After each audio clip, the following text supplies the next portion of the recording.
We live in a world today where there are several 100 million people starving to death.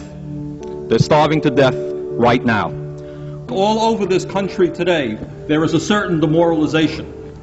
And the demoralization is that some people believe that what goes on in the White House and what goes on in the Congress reflects the will of the American people. And by assembling here today, as the Rainbow Coalition and its other groups from 46 states in America, what we are saying very loud and clear is that Ronald Reagan and his billionaire friends do not represent America, but we do. In some of the largest cities in America, 50% of the kids are not graduating high school. The cost of college education in this country is zooming up, so you have to be a wealthy person to send your kid to college. There was once a dream that my parents had and many people's parents had, that if you work hard and go to school, you can get a college education. But what people like this gentleman do not know is, for example, that in Scandinavia, in Sweden, you've had socialist governments for decades, that in fact that country is probably in most respects more democratic than the United States. They have 80 or 90% of the people voting. They have strong labor unions. They have a more open media. They have a healthcare system guaranteeing healthcare to all of the people. Not to say that that's utopia. But at a time when the wealthiest people of this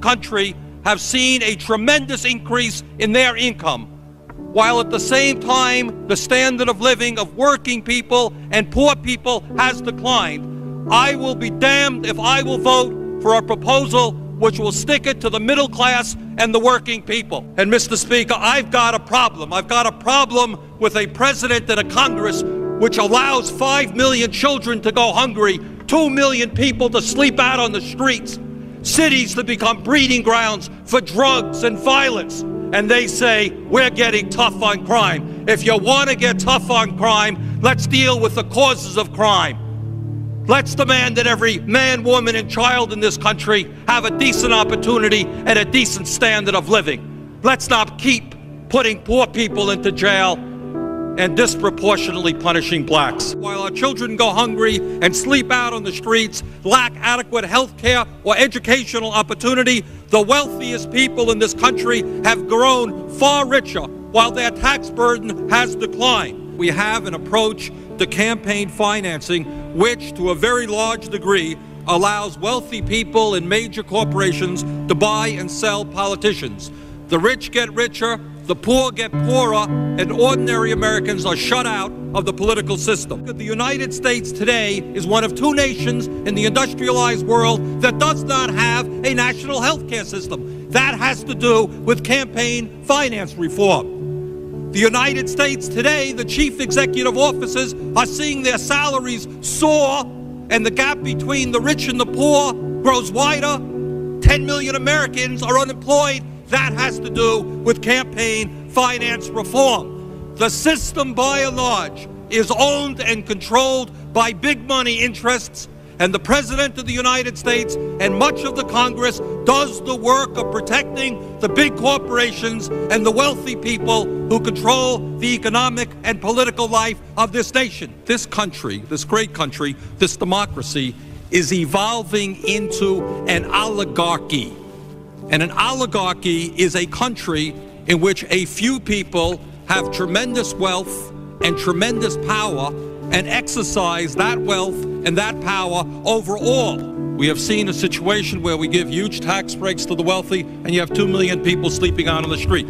Billions of dollars into all kinds of obsolete weapon systems, and you have 5 million children who are hungry. Let us give hope to people in America today who have lost hope. Let us provide jobs for the jobless, housing for the homeless, food for the hungry. Workers in the United States today are working longer hours, significantly longer hours, taking less vacation time than they used to take. And is there any wonder why so many millions of Americans feel stressed out? They need to work longer hours, they need to work overtime in order to compensate for the real decline in their wages. Let's talk about welfare for the rich and the powerful. Now, we start off from a proposition that the wealthiest 1% of the population in this country owns more wealth than the bottom 90%. When we talk about the growth of the economy, what we should ask ourselves is who is gaining that income.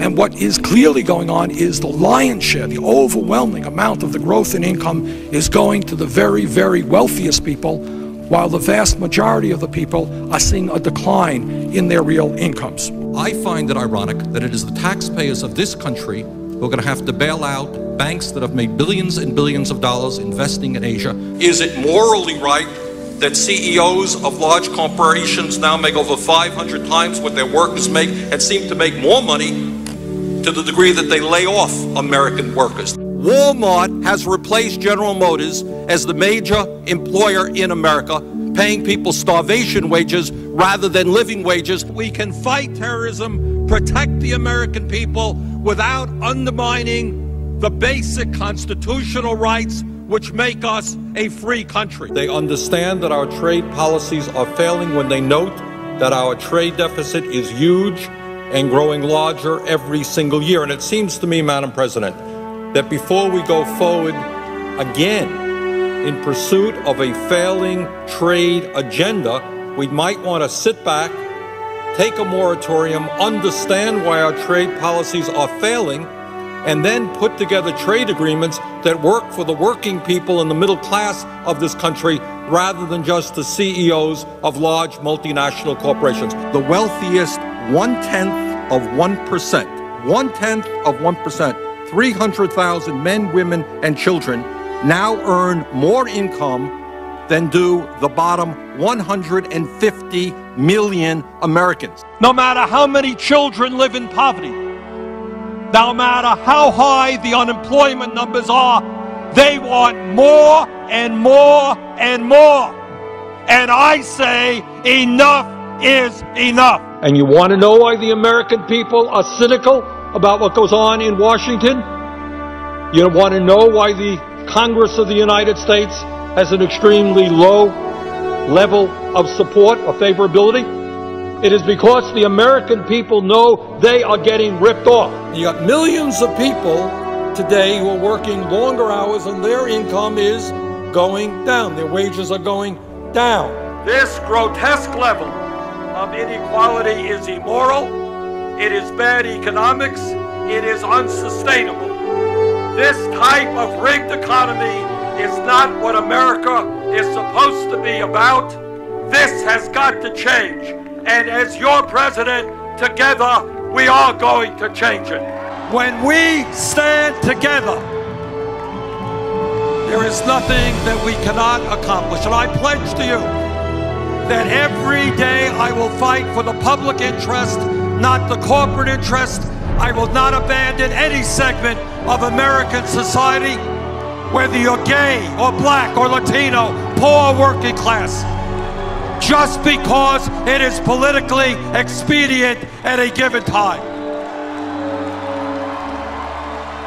So let us go forward together and let us tell the Republicans that their reactionary agenda may work for the billionaires, but not for ordinary Americans, and we are going to defeat them.